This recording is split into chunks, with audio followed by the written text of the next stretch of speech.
नमस्कार दोस्तों, इलेक्ट्रिकल तैयारी में आपका स्वागत है। आज हम चैप्टर 3 मैग्नेटिज्म एंड इलेक्ट्रोमैग्नेटिज्म के बारे में पढ़ेंगे। चलो शुरू करते हैं बिना किसी देरी के। परमानेंट मैग्नेट जो होते हैं कार्बन स्टील और कोबाल्ट स्टील के बनाए जाते हैं। परमानेंट मैग्नेट बनाने के लिए चुंबकीय मिश्र धातु का भी प्रयोग किया जाता है, जो कि एल्निको और एल्कोनेक्स होते हैं। एल्निको एल्यूमिनियम, निकिल, कोबाल्ट और आयरन से मिलकर बना होता है, जबकि एल्कोनेक्स एल्यूमिनियम, कॉपर, कोबाल्ट और आयरन से मिलकर बना होता है। इलेक्ट्रोमैग्नेट एक टेम्परेरी मैग्नेट होते हैं जो कि डीसी पे वर्क करता है। इसका कोर सॉफ्ट आयरन का बना होता है और सिलिकॉन स्टील का बना होता है। और बिग साइज के इलेक्ट्रोमैग्नेट बनाने के लिए 2.4% सिलिकॉन मिलाया जाता है इलेक्ट्रोमैग्नेट के कोर में। स्पेशल वर्क के लिए जो इलेक्ट्रोमैग्नेट बनाए जाते हैं उनके कोर जो होते हैं वो सिलिकॉन स्टील, परमेलॉय और मूमेटल के बने होते हैं। परमेलॉय जो होता है वो आयरन प्लस निकिल का बना होता है।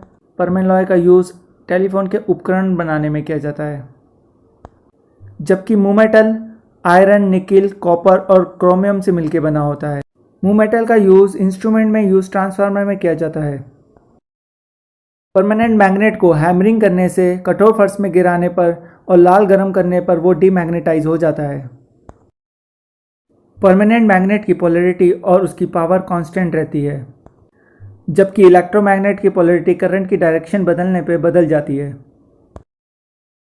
पोल चार्जर एक चुंबक बनाने वाला उपकरण होता है जो कि इंडक्शन के सिद्धांत पर वर्क करता है। कीपर मैग्नेट की मैग्नेटिक फोर्स ऑफ लाइन के पाथ को पूर्ण करके मैग्नेट को स्टोर करने के काम आता है। कीपर सॉफ्ट आयरन का आयताकार ब्लॉक होता है। मैग्नेट के नॉर्थ पोल और साउथ पोल को मिलाने वाली इमेजिनरी लाइन मैग्नेटिक एक्सिस कहलाती है। मैग्नेट के सेंट्रल पॉइंट से गुजरने वाली लाइन मैग्नेटिक न्यूट्रल एक्सिस कहलाती है। मैग्नेटिक न्यूट्रल एक्सिस और मैग्नेटिक एक्सिस आपस में परपेंडिकुलर होते हैं। चुंबकीय बल रेखाओं का पाथ क्लोज पाथ होता है, जो कि मैग्नेट के बाहर नॉर्थ से साउथ की ओर जाता है और मैग्नेट के अंदर साउथ से नॉर्थ की ओर जाता है। चुंबकीय बल रेखाओं के बीच रिपल्सन होता है। चुंबकीय बल रेखाओं की कुल संख्या को मैग्नेटिक फ्लक्स कहते हैं।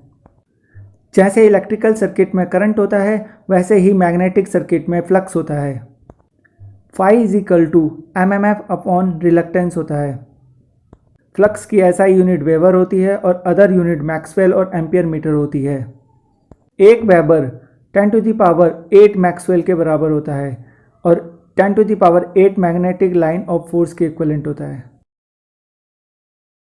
पर यूनिट एरिया में उत्पन्न फ्लक्स को मैग्नेटिक फ्लक्स डेंसिटी कहते हैं। मैग्नेटिक फ्लक्स डेंसिटी की SI यूनिट टेस्ला होती है और इसकी other unit weber per metre square और गॉस होती है। एक सीधे चालक में मैग्नेटिक फील्ड को राइट हैंड रूल और कॉर्क स्क्रू रूल से निकाला जाता है। सीधे कंडक्टर में मैग्नेटिक फील्ड जो होता है कंसेंट्रिक टाइप का होता है। राइट हैंड रूल के अनुसार किसी स्ट्रेट कंडक्टर को राइट हैंड से पकड़ने पर अंगूठा जो होता है वो करंट की डायरेक्शन दिखाता है तथा उंगलियां जो होती है मैग्नेटिक फील्ड की डायरेक्शन दिखाती है।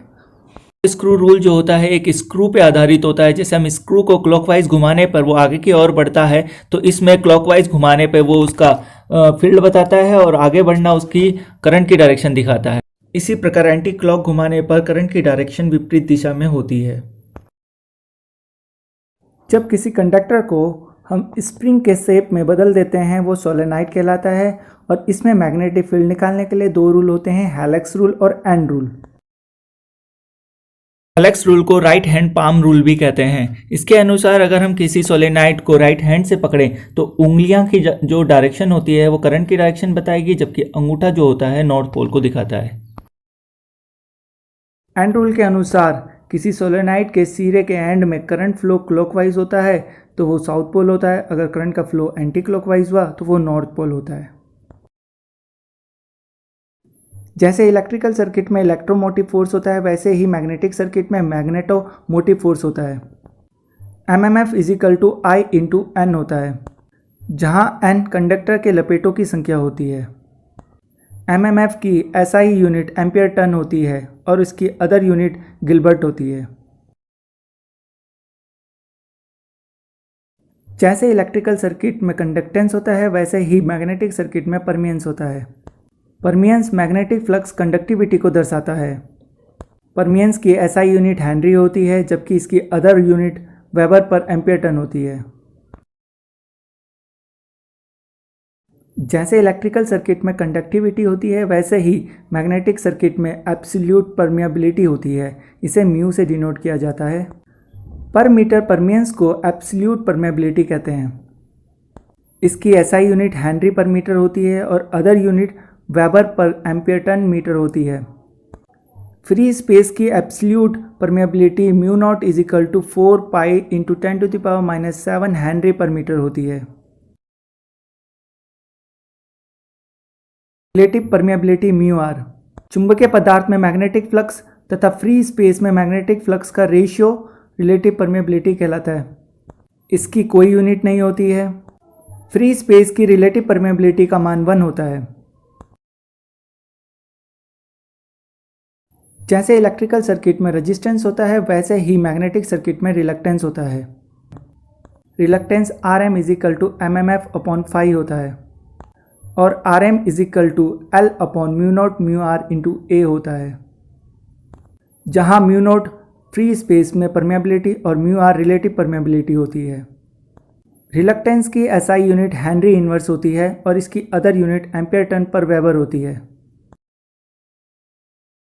किसी पदार्थ में मैग्नेटिक फोर्स लगाने पर और फिर मैग्नेटिक फोर्स हटाने पर जो उसमें मैग्नेट के गुण रह जाते हैं, वो उस पदार्थ का रेजिडुअल मैग्नेटिज्म कहलाता है। रेजिडुअल मैग्नेटिज्म को धारण करने की क्षमता को रिटेंटिविटी कहते हैं। जिस पदार्थ की रिटेंटिविटी अधिक होती है उससे परमानेंट मैग्नेट बनाए जाते हैं, जबकि जिन पदार्थ की रिटेंटिविटी 0 होती है उनसे इलेक्ट्रोमैग्नेट बनाए जाते हैं। प्रति मीटर मैग्नेटिक मोटिव फोर्स को मैग्नेटिक फोर्स कहते हैं। ये किसी पदार्थ को मैग्नेटाइज करने में लगाया गया फोर्स होता है। इसकी यूनिट एम्पियर टन पर मीटर होती है और अदर यूनिट न्यूटन पर वेबर होती है। जबकि कोरोसिव फोर्स मैग्नेटिक फोर्स का उल्टा होता है, इसे -h से डिनोट करते हैं।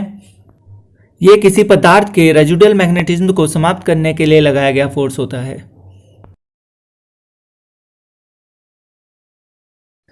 किसी पदार्थ को चुंबकीय क्षेत्र में लाने पर और चुंबकीय क्षेत्र से बाहर ले जाने पर उस पदार्थ में कुछ चुंबकीय गुण आ जाते हैं, रेजिडुअल मैग्नेटिज्म आ जाता है। इस गुण को हिस्टेरेसिस कहते हैं।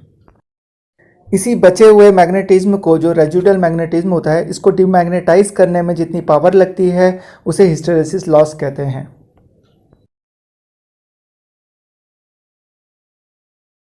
मैग्नेटिक मटेरियल 3 प्रकार के होते हैं: फेरोमैग्नेटिक मटेरियल, पैरामैग्नेटिक मटेरियल और डायामैग्नेटिक मटेरियल। जो मटेरियल मैग्नेटिक फील्ड में रखने पर मैग्नेट बन जाते हैं उन्हें फेरोमैग्नेटिक मटेरियल कहते हैं। ये मटेरियल आयरन, निकिल, स्टील और कोबाल्ट होते हैं। फेरोमैग्नेट की परमिएबिलिटी 1 से बहुत अधिक 1000 तक होती है। फेरोमैग्नेटिक मटेरियल का यूज़ परमानेंट मैग्नेट बनाने और टेम्परेरी मैग्नेट बनाने में किया जाता है। जो मटेरियल चुंबक तो नहीं बनते परंतु चुंबकीय बल रेखाओं की संख्या को बढ़ा देते हैं, पैरामैग्नेटिक मटेरियल कहलाते हैं। Paramagnetic material copper, aluminium, silver, platinum और एयर होते हैं। इन मटेरियल की परमिएबिलिटी 1 से थोड़ी अधिक होती है। इनका यूज़ मैग्नेटिक एलॉय बनाने में किया जाता है। जो मटेरियल मैग्नेटिक फील्ड में रखने पर मैग्नेट नहीं बनते हैं तथा चुंबकीय बल रेखाओं की संख्या को भी घटा देते हैं, डायामैग्नेटिक मटेरियल कहलाते हैं। डायामैग्नेटिक मटेरियल बिस्मिथ, एंटीमनी और वाटर होते हैं। इसकी परमिएबिलिटी 1 से कम होती है।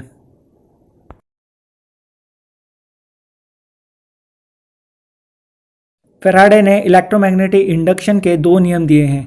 फर्स्ट नियम के अनुसार किसी कंडक्टर में मैग्नेटिक फ्लक्स परिवर्तन के कारण उसमें ईएमएफ उत्पन्न हो जाता है। मतलब कि अगर किसी कंडक्टर को हम मैग्नेटिक फील्ड में मूव कराएंगे तो वो फ्लक्स को काटेगा, जिसके कारण उसमें ईएमएफ इंड्यूस हो जाएगा। फैराडे के इलेक्ट्रोमैग्नेटिक इंडक्शन के सेकंड लॉ के अनुसार इंड्यूस ईएमएफ का मान फ्लक्स परिवर्तन की दर के समानुपाती होता है। इसके अनुसार जब हम किसी कंडक्टर को एसी मैग्नेटिक फील्ड में रखते हैं, जो कि जिसका फ्लक्स चेंज होता रहता है, तो उसमें उस कंडक्टर में इंड्यूस ईएमएफ जो होगी उस फ्लक्स परिवर्तन के चेंज के बराबर होगी, प्रोपोर्शनल होगी। Induce EMF is equal to होगा -n d∅/dt के, जहां n कंडक्टर के टर्न्स की संख्या होती है। किसी कंडक्टर को जब किसी मैग्नेटिक फील्ड में मूव कराकर उसमें ईएमएफ इंड्यूस किया जाता है उसे डायनामिकली इंड्यूस ईएमएफ कहते हैं। ये डीसी मैग्नेटिक फील्ड में होता है। इसमें ईएमएफ इक्वल टू होती है B L B sine theta, जहाँ बी फ्लक्स घनत्व, एल चालक की लंबाई और V sine theta angular momentum होता है। जब चालक स्थिर होता है और मैग्नेटिक फील्ड अल्टरनेट टाइप का होता है तब induce EMF statically induce EMF कहलाता है। EMF is equal to minus N D phi upon D T होता है। पोल स्ट्रेंथ की यूनिट वेबर और एम्पियर मीटर होती है। लैंज के नियम के अनुसार कंडक्टर में इंड्यूस ईएमएफ की डायरेक्शन हमेशा ऐसी होती है कि वो उस कारण का विरोध करती है जिसके कारण वो खुद इंड्यूस होती है। अगर आपको वीडियो पसंद आया तो प्लीज़ इसे लाइक करें, शेयर करें और सब्सक्राइब करें। Thank you.